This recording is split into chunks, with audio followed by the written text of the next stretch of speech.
Hello everyone, welcome to my YouTube channel and welcome to my another new blog.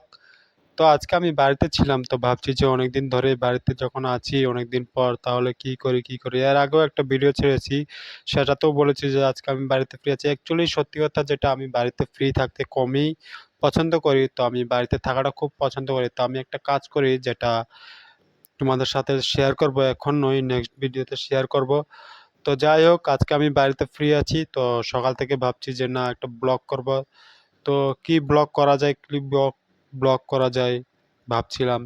তারপর যে decide করলাম যে না, দেখা যাক বাড়িতে কি কি করছি, আজকে তোমাদের সাথে সবটা শেয়ার করব। তারপরে অনেকদিন ধরে ভাবছি যে চুলটা কাটবো, চুলটা কাটার পর যাব। তারপর মার সাথে দেখা হয়ে গেল, মাকে বললাম আমি হাই বলতে, তো মা হাই বলে দিল।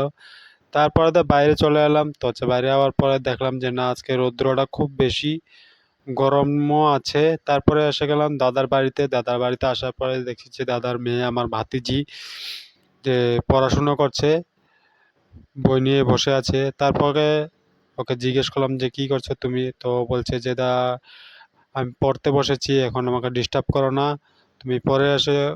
আর তুমি কি করছো মোবাইল দিয়ে, তো আমাকে জিজ্ঞেস করছে। তো আমি বলেছিলাম যে ব্লগ করছি, কেন তুমি একটা হাই বলবে না? বললো যে না, আমি হাই বলবো না। যাই হোক, কিছু করার নেই, বাচ্চা মেয়ে বোঝে না। তারপরে ভাবছি যে না, দোকানে যাব, দোকানে গিয়ে চুলটা কাটবো। তো ফাইনালি আমি দোকানে চলে এলাম। দোকানে আসার পরে দেখছি যে আমার পাশের বাড়ির একটা দাদু, ওনাকে শেভ করাচ্ছেন আর সেলুন। তো ওনাকে আমি বেসিক্যালি কাকা রাখি, আমার বাড়ির পাশেই। আমার বাড়ি পার হয়ে গিয়ে তারপরে ওনার বাড়ি।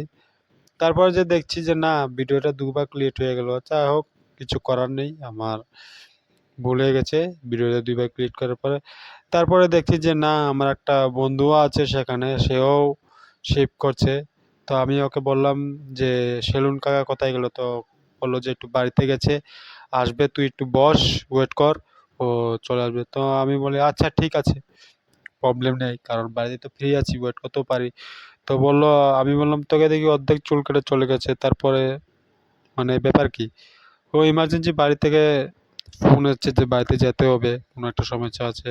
তো আমি বললাম আচ্ছা ঠিক আছে। তো বললো দেখ না, আমি চুল কাটলাম, শেভও করিনি, তারপরে চুলে মেহেন্দি লাগানো বাকি আছে। তা আমি বললাম মেহেন্দিও করিস কবে থেকে? अच्छा। তো বললো অনেকদিন হয়ে গেছে। আমি বললাম যাই হোক ठीक है। ঠিক আছে, চুল পেকে গেছে। তারপরে দেখছি যে না, ওনার দোকানে একটা ঠাকুর আছে, রাম ঠাকুর।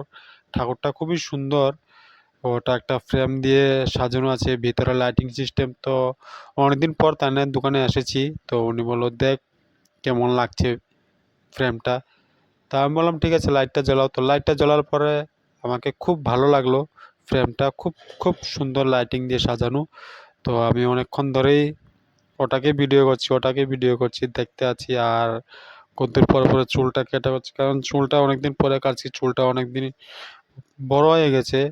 তো অনেকদিন ধরে কাটা হচ্ছে না, টাইম পাচ্ছিলাম না।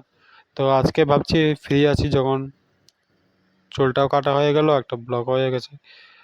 তারপর আমি ফাইনালি চুল কাটতে বসে গেলাম, ক্যামেরাটা সেট করে। বারবার আমি চুলটাকে আঁচড়াচ্ছি হাত দিয়ে, কতদিন পরে পরে চুলটাকে দেখছি। তো যাই হোক, কোনো অসুবিধা নেই। তারপরে ফাইনালি আমার কাম শুরু হয়ে গেল, আমাকে শেভ করানো। প্রথমে জল দিল, মানে সেলুনে যা যা হয় তোমরা তো সবাই জানো, জেন্টস।